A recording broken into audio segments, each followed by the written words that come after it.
Good morning, students. I am HR Singh, your English teacher.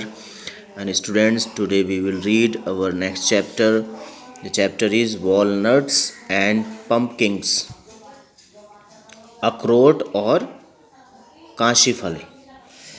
One day, Mullah Nasruddin was resting in a field under the cool shade of a tall walnut tree.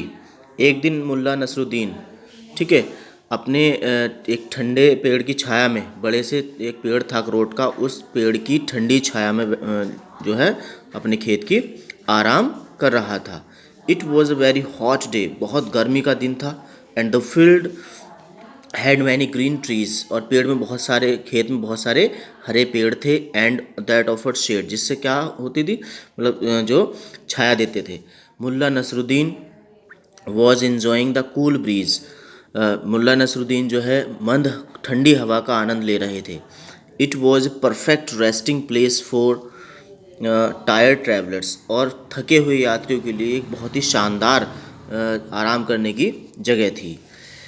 As he looked around, जैसे उसने चारों ओर देखा, he noticed huge pumpkins growing on delicate vines right out of the ground in the neighbouring field. उसने क्या देखा कि पास के खेत में उसने ज़मीन पर बाहर निकलती हुई जो बहुत ही मुलायम बाइन्स मतलब जो वो होती हैं बेल, उन पर बढ़ते हुए, है ना, कांसी फल को, बड़े बड़े कांसी फल को उसने गौर से देखा. ही लुक्ड अप, उसने up to see the tiny walnuts growing on the strong branches of a huge tree. फिर उसके बाद उस मुल्ला ने क्या देखा कि एक बड़े से विशाल पेड़ की शाखाओं पर, है ना, जो बहुत ही मजबूत शाखाएं थी, उन पर छोटे छोटे क्या वॉलनट्स में अखरोट, जो बहुत ही छोटे अखरोट थे, वो बढ़ते हुए देखा. And then he looked at the pumpkins against, फिर से उसने जो है क्या देखा, उस कांसी फल की तरफ, उन कांसी फलों की तरफ देखा.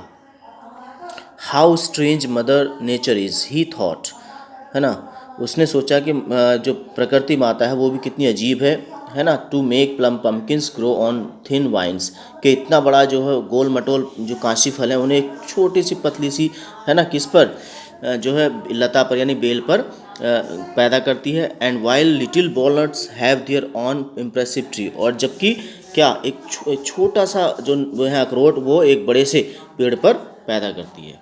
ठीक है, तो उसे बड़ा आश्चर्य हुआ, है ना. उसके बाद as he was thinking this over, जैसे वो इस चीज़ पर सोच रहा था, ही स्टार्टेड फीलिंग स्लीपी, उसे क्या नींद आनी शुरू हो गई. He was about to shut his eyes, वो अपनी आंखों को बंद करने ही वाला था. When a walnut fell from the tree, और जब, है ना, तभी क्या हुआ, एक अखरोट उसके पेड़ से गिरा एंड हिट हिज हेड, और उसके सिर पर जाकर लगा.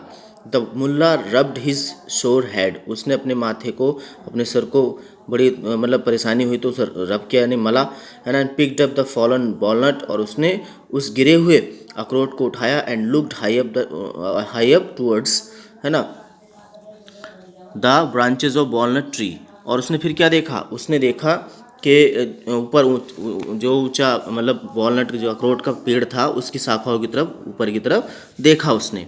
Then he looked at the pumpkins growing safely on the ground, तब उसके पश्चात नसरुद्दीन मुल्ला ने ज़मीन से बड़े ही सेफली तरीके से यानी सुरक्षित तरीके से मतलब उगते हुए, है ना, पम्पकिंस की तरफ देखा. Oh mother nature you are wise, तब उसकी समझ में आया और उसने कहा, है प्रकृति माता, तुम बहुत ही बुद्धिमान हो. उसने इस बात को कहा कि वास्तव में तुम बहुत ही बुद्धिमान हो. What would I have done, मेरा क्या होता, if A pumpkin had fallen on my head, अगर काश वो काशी फल मेरे सिर पर गिर जाता है. यानी कि कहने का मतलब ये है यहाँ पर नसरुद्दीन मुल्ला का कि काश उस पेड़ पर पम्पकिन लगे होते, बड़े बड़े विशाल विशाल हैं जो बड़े बहुत बड़े बड़े, और इस बेल पर छोटे छोटे अखरोट होते. तो अगर मैं जैसे नीचे सो रहा था और अचानक वो पम्पकिन मेरे ऊपर गिर जाता तो शायद मेरी आज जान भी जा सकती थी. तो इसलिए उसने बाद में पहले प्रकृति को कहा कि तुमने क्या बनाया, बड़ा अजीब सा बनाया, जो बड़े फल हैं उन्हें तुमने छोटी सी बेल पर लगा दिया, कमज़ोर बेल पर लगाया, लेकिन जो छोटा सा वो है अखरोट, उसे तुमने इतने बड़े ताकतवर पेड़ पर लगाया. लेकिन उसकी ये बात बाद में समझ में आ गई. ठीक है, थैंक यू।